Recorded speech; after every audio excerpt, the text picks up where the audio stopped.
Antoine Robitaille. Écoute! Oui, j'écoute. J'en suis pas revenu de ce qu'il a dit. On est là pour aider. Ben, je trouve que oui. On veut aider. Je suis là pour aider. Ouais. OK. Les deux. Écoute! Antoine Robitaille. La rencontre. Robitaille du Trisac. Il est là, en chair et en os. Re-bienvenue, Ben M. oui. Robitaille. Bon. Comment je disais dans le temps, de plus en plus, de moins en moins en chair, de plus en plus en os. Ah, c'est pas joli. Bon, la loi... Parce que j'étais dans une époque où je maigrissais, tu sais. Oui. Ben là, ça va mieux, là? Oui. Ouais, tu vas voir que C'est stable. c'est plus difficile stable, c'est- ouais, avec le temps. Disons, la loi La 21... difficulté, c'est la bière, tu sais. C'est Ouais. plein de gluten. Je le sais. C'est beau? C'est tellement bon. Oui. La bière? Ouais. Y a-t-il autre chose? Non, c'est bon? Ça Ok. va. Écoute, Bon. je suis présent et Parlons j'essaie de- de ne pas te montrer mes trous de nez. Merci, je l'apprécie. La loi 21 devant la Cour suprême, il n'y a pas Saint-Pierre Plamondon qui a fait une sortie. Oui, évidemment, comme Yves-François Blanchette qui a dit que ça n'avait aucun sens, que le fédéral, finalement, utilise l'argent des Québécois pour finalement contester une loi qui a été adoptée par les Québécois. Donc, ils insistent là-dessus. Faut dire que il n'est pas surprenant là, que la Cour suprême se penche sur la loi 21, malgré, et je dois dire quand même, une décision qui était très claire de la Cour d'appel du Québec en février dernier. Hein. On se souvient, la Cour d'appel avait carrément confirmé la validité de la loi 21. Il avait mis fin aussi, la Cour d'appel, à l'espèce de régime d'exception pour la commission scolaire English Montréal. Alors, c'est la commission scolaire, d'ailleurs, qui amène ça en appel avec d'autres, comment dire, comme le Conseil, d'autres organismes comme le Conseil national des musulmans canadiens, l'Association canadienne des libertés civiles. Et au cœur du litige, c'est la disposition de dérogation. Et qu'est-ce que c'est la disposition de dérogation? C'est la possibilité pour des législateurs de se donner comme un bouclier contre des interprétations des tribunaux de certains droits fondamentaux. Alors, la Cour d'appel avait dit, l'utilisation par le Québec de la dérogation, elle est conforme aux dispositions qui sont dans les lois. Donc, contrairement à ce que prétendent les fédéraux, une utilisation préventive de la disposition de dérogation est correcte. Et là, Mais là, Québec solidaire appuie le Parti libéral du Canada. La FAE, avec Mélanie Hubert, qui n'avait pas prévu de fonds de grève pour ses enseignantes, mais avait prévu de l'argent pour ses avocats, pour ses têteux, ses parasites, là, eux autres sont heureux aussi là, qu'on conteste la loi 21. As-tu une nouvelle de Pablo Rodriguez sur le sujet? J'ai bien hâte d'avoir des réponses là-dessus, mais j'ai pas eu de nouvelles, non. Le Parti libéral du Québec, c'est sûr que ça va être une question, comment dire, au cœur là, de leur débat. Est-ce que Charles Milliard va essayer de dire, on ne devrait pas se pencher sur la loi 21, la Cour d'appel a tranché que c'était constitutionnel.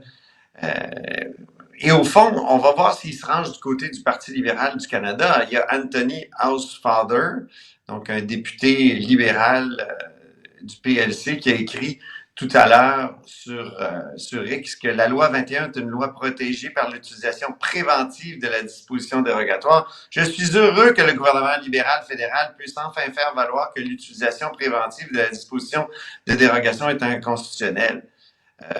Je m'excuse, là. Je pense que ça a été soulevé devant la Cour supérieure puis devant la Cour d'appel. Il y a des gens qui ont dit que c'était inconstitutionnel. Puis la Cour d'appel a dit, puis on était surpris, tout le monde, je ne sais pas si tu te souviens, en février dernier, a dit que c'était tout à fait correct, que déjà la Cour s'était penchée là-dessus en 1988, puis avait dit que pour qu'une utilisation de la clause dérogatoire soit correcte, il suffit de l'invoquer parce que c'est dans la Constitution, puis c'est comme ça.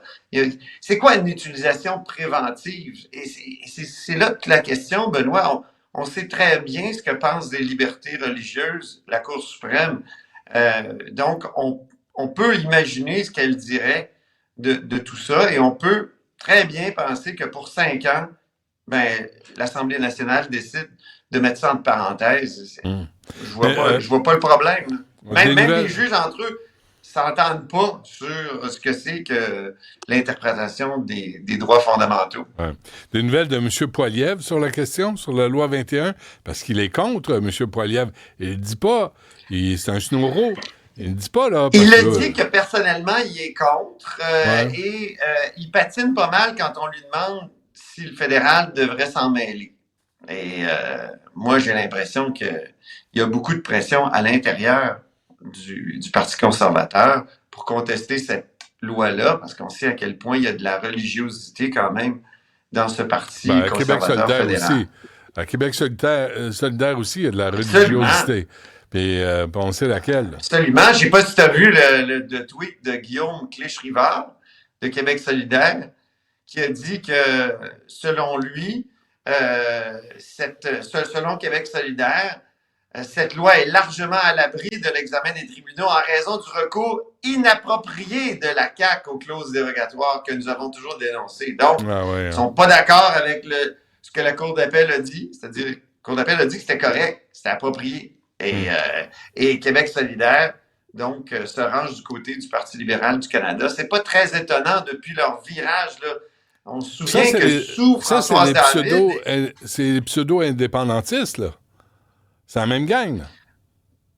Ben, je te laisse ton mot, mais c'est effectivement, mais tu sais, sous Amir Kadir et Françoise David, la position de Québec solidaire, c'était que l'interdiction des signes religieux, c'était pas une discrimination, c'était simplement quand tu interdis tous les signes, une croix ou une kippa ou un voile, ben c'est une interdiction donc universelle.